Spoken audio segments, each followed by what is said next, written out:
Vascaíno do Cerrado. Fala galera vascaína, eu sou o Thiago Fontes, falo direto de Brasília, Distrito Federal, trazendo mais um vídeo para o canal. Vamos trocar uma ideia sobre tudo que tá rolando no Vasco. Antes vou pedir para você deixar o joinha, deixa o like que é importante para o canal ser indicado no YouTube. Se inscreve no canal e segue o @Vascaíno Cerrado lá no Instagram. Semana decisiva, o Vasco encara o Urubu no domingo, quase 50 mil ingressos já foram vendidos para essa partida. A expectativa é de casa cheia, o clima é de decisão, embora alguns flamenguistas queiram dizer que não, é sim de decisão. Por parte deles, por causa dos revés, da vergonha e o vexame que passaram no início de temporada, perdendo títulos para Palmeiras, não chegando na final do Mundial, e a cereja do bolo, que foi a derrota no Maracanã para o Del Valle. O que sobrou para o Flamengo para o início de temporada, para o primeiro semestre, foi o Campeonato Carioca, e eles vão vir com muita vontade no jogo contra o Vasco da Gama. Tem a pressão da torcida, tem a pressão em cima do técnico deles, que parte da torcida ou da imprensa já quer a sua demissão. E por parte do Vasco é um jogo decisivo, porque vale vaga nas finais do Campeonato Carioca, vale vaga na Copa do Brasil do ano que vem, e é a primeira vez que a gente vai encarar o Flamengo depois daquela declaração do Josh Wander que seria a última vez que a gente ia encarar o nosso rival em desvantagem financeira. E é essa a primeira pergunta que eu vou fazer para você que curte o canal, que é pé no chão, que gosta do momento, da evolução que o Vasco tem vivido dentro de campo com o Barbieri e as contratações, mas que tem pé no chão, como eu falei, que sabe que ainda falta muita coisa para a gente ter um time competitivo. É claro que vivemos ainda momentos distintos ou diferentes. O Urubu vai vir para uma temporada para tentar se ajustar, para brigar para o Campeonato Brasileiro, Copa do Brasil, Libertadores.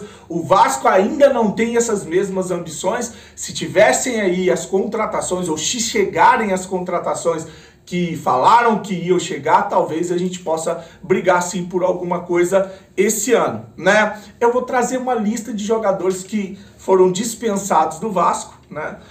Danilo Bosa, Léo Matos, Fábio Gomes, Bruno Tubarão, Juninho, Matheus Ribeiro, Luiz Henrique, Quinteiro, Raniel, Sarrafiore, Lucas Oliveira, Yuri Lara, Carlos Palácio, Zé Santos, Matheus Barbosa, Eric Alexandre e Thiago Rodrigues.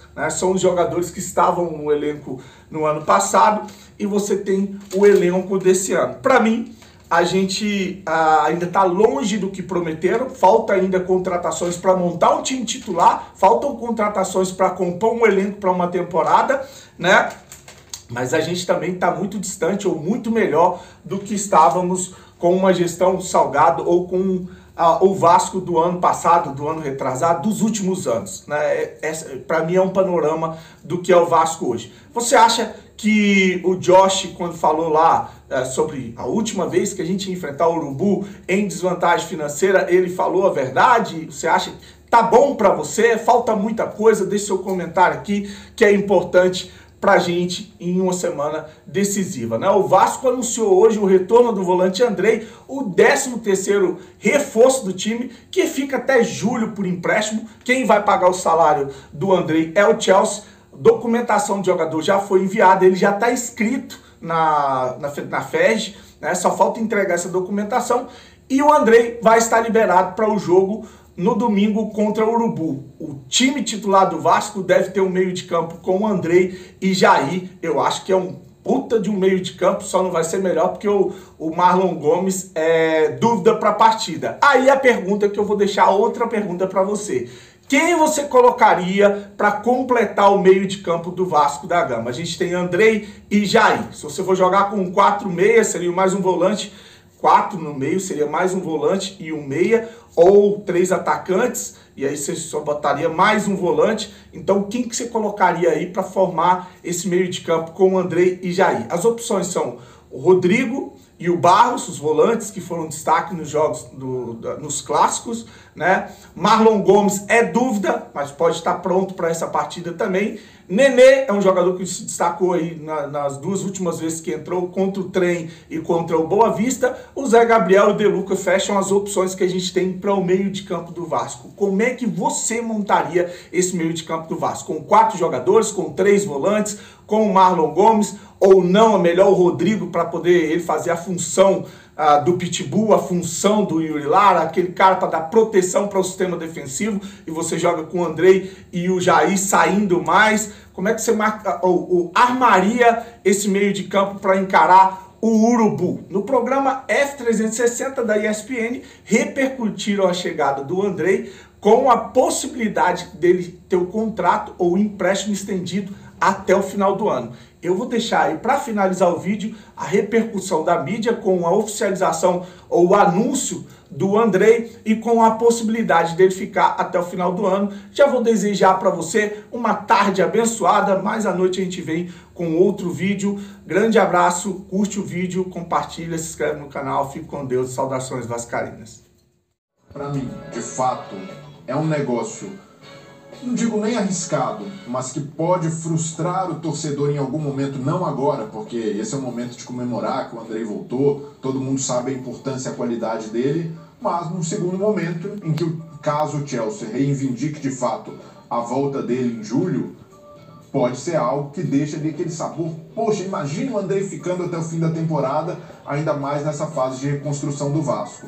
Mas nesse primeiro momento, o Vasco ganha tempo com o Andrei. Você dá tranquilidade ao Barbieri para achar novas soluções, você já ganha um jogador muito pronto, com muita qualidade, para compor ali um meio-campo com o Jair, para buscar esse jogo mais ofensivo e criativo do Vasco.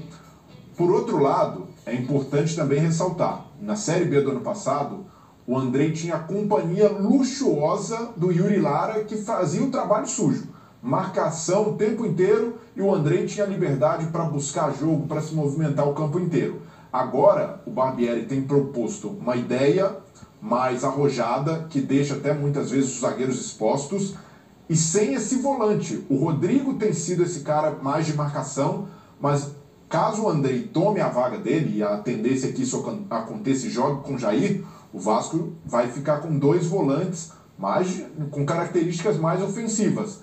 É algo a se pensar do ponto de vista do equilíbrio defensivo. Mas, para mim, uma dúvida ótima para um treinador. Pensar em equilíbrio com a qualidade excepcional de um volante como o Andrei, para o Vasco nesse trabalho, nesse início de reconstrução, eu vejo como um reforço interessante e fundamental. Quem questiona, o Elton, quem faz o seguinte questionamento: a exigência que ele tinha ano passado era inferior à que ele vai ter agora, porque ele disputava a Série B, então ainda tem que provar que é tudo isso.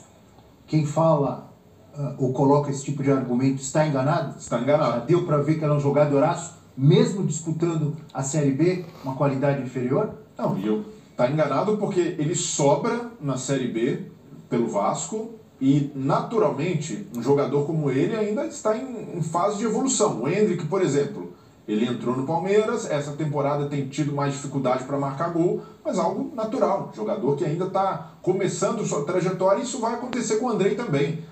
É claro que ele vai precisar mostrar serviço rápido, porque o contrato é de curto prazo, mas ele vai para o Mundial Sub-20, né? E ainda sai. Ele vai ficar um mês fora. O recorte o Vasco calcula mais ou menos 15 jogos do Andrei até o fim do contrato. Março e abril, não é isso? Porém... Março e abril ele vai jogar, não é? É maio, o Mundial? Maio, junho, e dependendo do desempenho da seleção, ele pode ficar quase um mês fora. Agora, o Vasco também ganha tempo, com o Andrei de volta, o Andrei na casa, para, quem sabe, negociar com o Chelsea uma extensão de contrato até o fim da temporada. Pode acontecer, dependendo da vontade do jogador, do desempenho, da necessidade do Chelsea, é algo que o Vasco não pode descartar. Vontade do jogador, não sei se vai valer muito nesse caso, não. Mas imagina... Mas o Andrei é cria do Vasco, foi revelado pelo clube. Imagina o time deslancha, vai bem, o Andrei vislumbra a possibilidade de ganhar um título com o Vasco. Pode ser algo suficiente para ele falar: Chelsea, tem como dar uma segurada, acho que para mim é importante conquistar algo antes de sair. E Isso aí, claro, ele pode falar, só não sei se o Chelsea vai aceitar. Mas dependendo da necessidade do Chelsea, se o Chelsea consegue encontrar o rumo, consegue contratar mais reforços, até porque nem precisa, mas vai que... Aí pode ser, porque aí o Vasco vai preparando ele pro Chelsea. O Chelsea, como clube europeu, prefere emprestá-lo para um time na Europa, né? Para adaptar um garoto jovem ao estilo de lá. Ao estilo de lá, né? Tem isso, né? O No a gente já tem.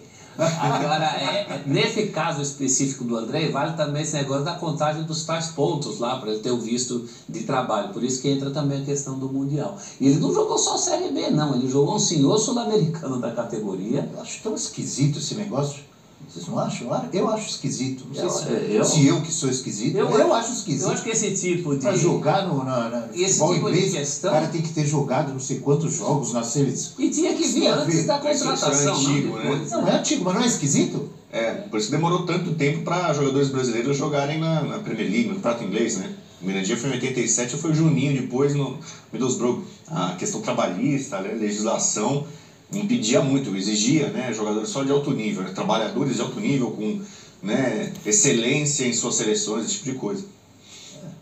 Elton Serra, diga lá. Eu fiz a pergunta para o Breyer, mas também para você sobre o nível de exigência que vai ser diferente, né? Qualidade dos jogos Série A e Série B e daqui a pouco Europa, muito mais ainda pro Andrei.